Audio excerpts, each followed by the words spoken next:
किसी साहित्यकार के कलमी स्वच्छंदता का पैरामीटर समझना हो तो आपको सबसे पहले छत्तीसगढ़ के बेबाक कवि स्वर्गीय भगवती लाल सेन को पढ़ना होगा। आज एमजीटीवी छत्तीसगढ़ के रत्न और धमतरी की शान स्वर्गीय भगवती लाल सेन की 51वीं जयंती पर लेकर आया है उनका साहित्यिक सफरनामा।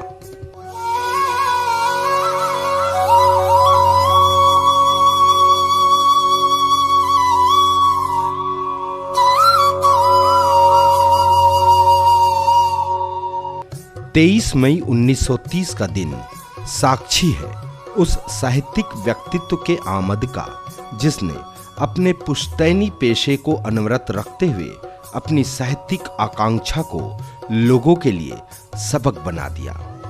छत्तीसगढ़ के धमतरी जिले के ग्राम देमार में जन्मे भगवती लाल सेन के अंदर साहित्यिक अभिरुचि का पल्लवन उनके स्वतंत्रता संग्राम सेनानी पिता शंकर लाल सेन के संस्कारों से हुआ था। मानवीय संवेदनाओं को स्पर्श करने वाली कविताओं के मालिक अपनी मौलिकता के लिए भी खूब पहचाने जाते थे। संपूर्ण जीवन एवं उनकी रचना धर्मिता आज के नए युवा रचनाकारों के लिए एक प्रेरणा स्रोत है। धमतरी के मुजगान के रहने वाले भाई डूमन लाल ध्रुव बाबूजी की साहित्यिक यात्रा पर काफ़ी कुछ काम किया है और नए रचनाकारों के लिए वे हमें सदैव प्रेरणा स्रोत बने रहेंगे। ऐसे महान व्यक्तित्व का पुत्र होने पर मैं आज अपने आप को गौरवान्वित महसूस कर रहा हूँ। भगवती लाल सेन जी के साहित्य सृजन में नदिया मरे प्यास और देख रे आँखी सुन रे कान ने जो प्रसिद्धि पाई वह प्रशंसा वास्तव में छत्तीसगढ़ी भाषा की थी। उनके छत्तीसगढ़ी साहित्य के प्रति योगदान को अमृत बाटिस जगला नामक शीर्षक से जो श्रद्धांजलि छत्तीसगढ़ के ख्यात नाम कवि एवं समीक्षक डूमनलाल ध्रुव ने दिया वह भगवती लाल सेन के देवलोक गमन की तारीख 8 अगस्त 1981 को अमर कर गया। आज 23 मई है।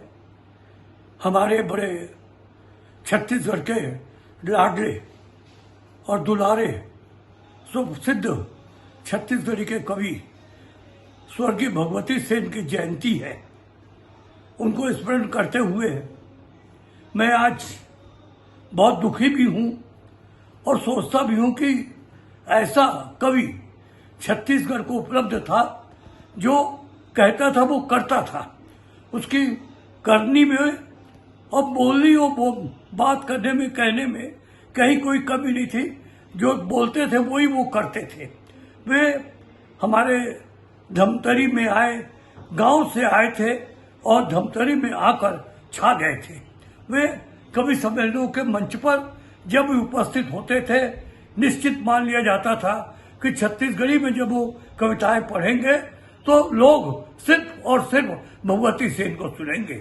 जबकि उनके साथ मंच पर स्वर्गीय पवन दीवान, श्री मुकीम भारती जी, लक्ष्मण मस्तूरिया जी, स्वर्गीय मुकुंद कौशल जी और अभी वर्तमान में बढ़िया गीतकार रामेश्वर वैष्णव जैसे रहा करते थे। सचमुच में वे अपने मन की बात छिपाते नहीं थे।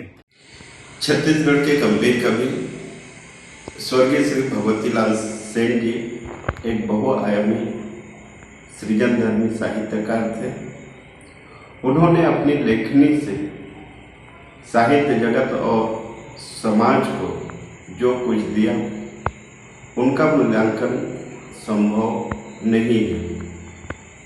वैसे उनका जन्म 23 मई 1930 को धमतरी के निकट ग्राम देमार में हुआ और उनका अवसान 8 अगस्त 1981 को रायपुर में। उन्होंने अपने जीवन का अधिकांश समय धमतरी में पेशे से केस करता श्री भगवती सेन आजीवन अनवरत साहित्य साधना करते हुए छत्तीसगढ़ी साहित्य को समृद्ध करने में अपनी महत्वपूर्ण भूमिका निभाई। शब्दों के चयन में सजग रहने वाले भगवती सेन के व्यंग्यात्मक कविताओं में सर्वथा नवीन अर्थवत्ता है। कई व्यंग्यात्मक कविताएं भी उन्होंने लिखे हैं। उनकी कविताएं सुबोध भी है और प्रवाहमय भी। उनकी छत्तीसगढ़ी साहित्य कृति नदियाँ मरे प्यास और देख ले आँखें सूर्यकांत जो छत्तीसगढ़ी साहित्य की अमूल्य धरोहर है। उनकी प्रसिद्ध कविता है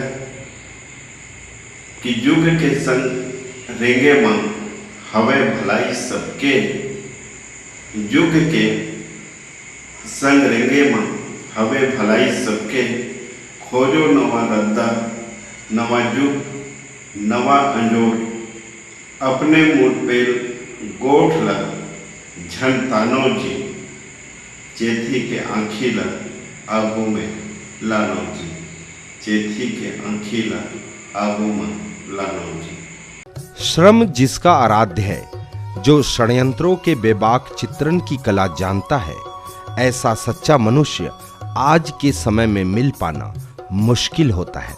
ऐसे विचार देश के जाने माने कवियों का स्वर्गीय भगवती लाल सेन के लिए रहा है।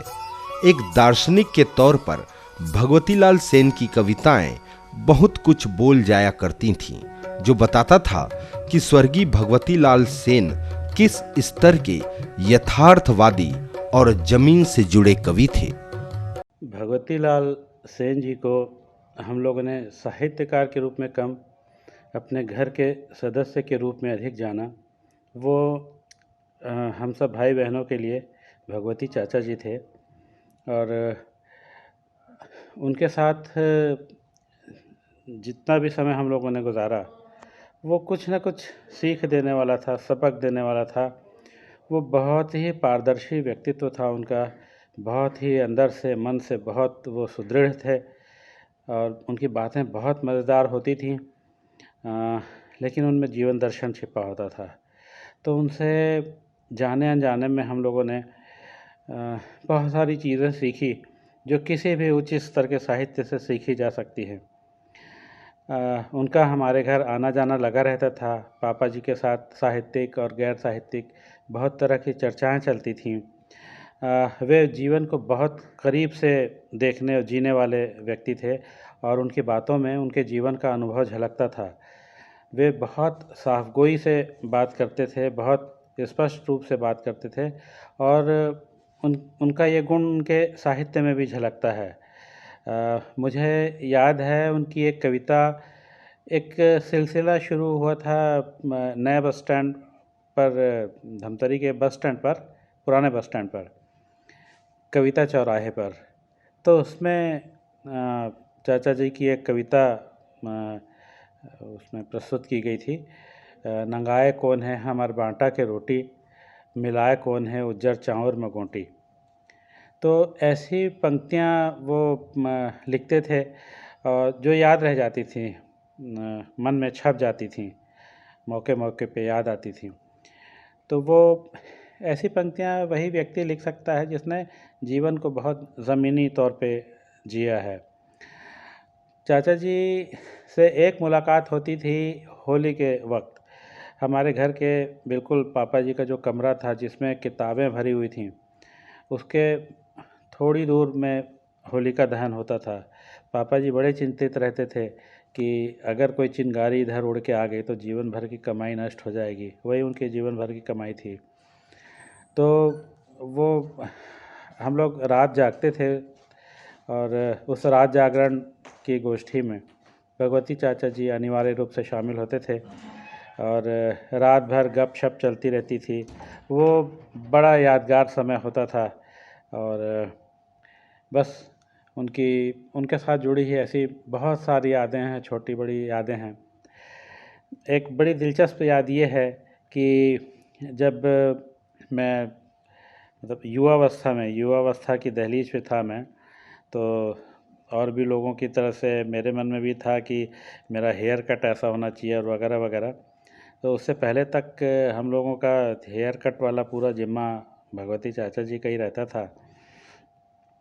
तो मैंने बीच में किसी सैलून में जाके बाल कटवाए। सैलून वाले ने तारीफ़ कर दी कि आपका चेहरा लंबा है और आपको अमिताभ बच्चन का स्टाइल अच्छा सूट करेगा।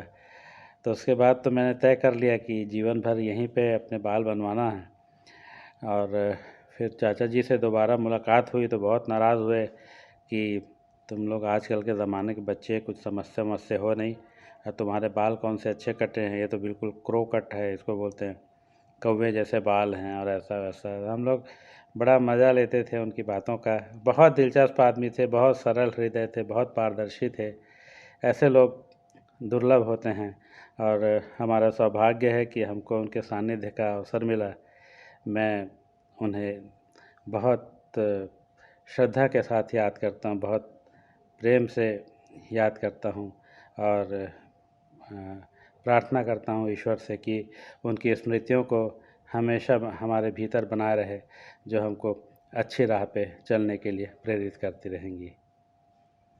चाहे महानदी की कलकल करती चित्रोत्पल्ला धाराएं हों या फिर गंगा की वास्तविक पवित्रता, भगवतीलाल सेन की कविताओं में इनका विषय विशेष होना जताता था कि वे किस तरह अपने आसपास के परिवेश को कलमबद्ध करने की कुव्वत रखते थे।